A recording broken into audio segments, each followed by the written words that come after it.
Maithili express की शानदार प्रस्तुति।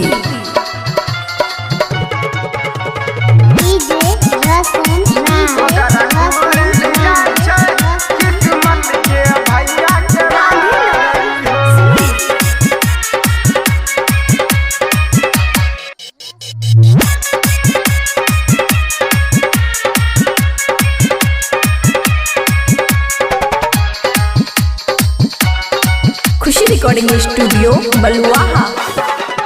भोला छिए जटाधारी छै सब पर भारी।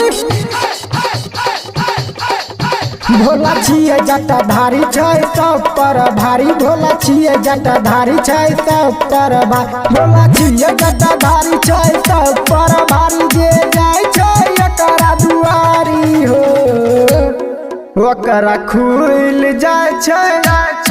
ओकरा खुल जाय छै किस्मत के भैया के बारी हो। ओकरा खुल जाय छै किस्मत के भैया के बारी हो।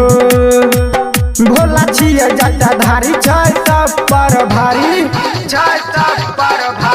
भोला छिए जटाधारी छै सब पर भारी। भोला छिए जटाधारी छै सब पर भारी। भोला छिए जटाधारी छै सब पर भारी। जे जाय छै एकरा दुआरी हो ओकरा खुल जाय छै। ओकरा खुल जाय छै किस्मत के भैया के बारी हो।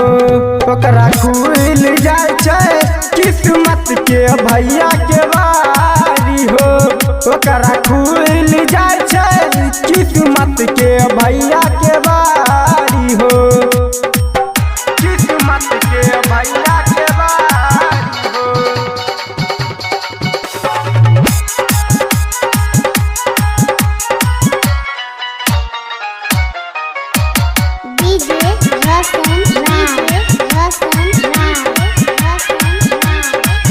चुकल भगिया नया लगाय दै छै।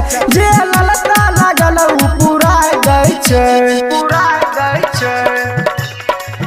चुकल भगिया नया लगाय दै छै।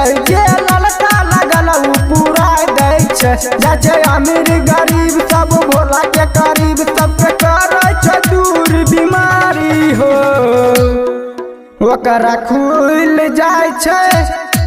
ओकरा खुल जाय छै किस्मत के भैया के बारी हो। ओकरा खुल जाय छै किस्मत के भैया के बारी हो। ओकरा खुल जाय छै किस्मत के भैया के बारी हो।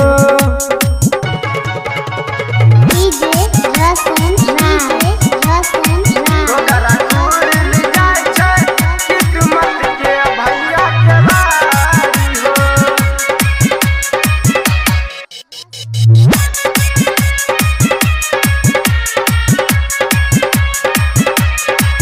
भैया चढ़ते सवनवा बदल जाय छै मन। मस्ती के महीनमा दिल रोवे छै नयन।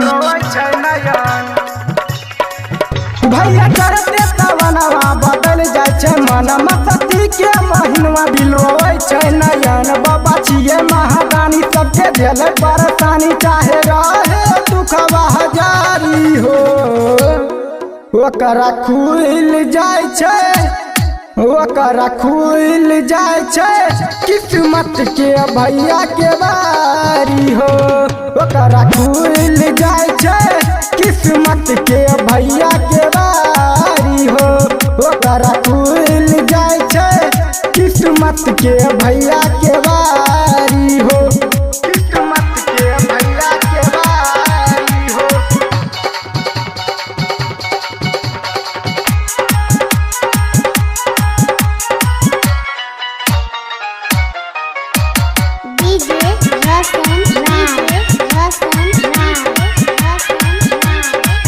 पपलेस परवाना भी कहिया पहिला सोमार। संगे दिल खुश दीवाना उ हो छै तैयार। पपलेस परवाना भी कहिया पहिला सोमार। संगे दिल खुश दीवाना उ हो छै तैयार। करना बतिया विशेष ला दिल से आदेश बन जा भोले जी के पुजारी हो। ओकरा खुल जाय छै, ओकरा खुल जाय छै किस्मत के भैया के बारी हो। ओकरा खुल जाय छै किस्मत के भैया के बारी हो। खुशी रिकॉर्डिंग स्टूडियो बलुआहा।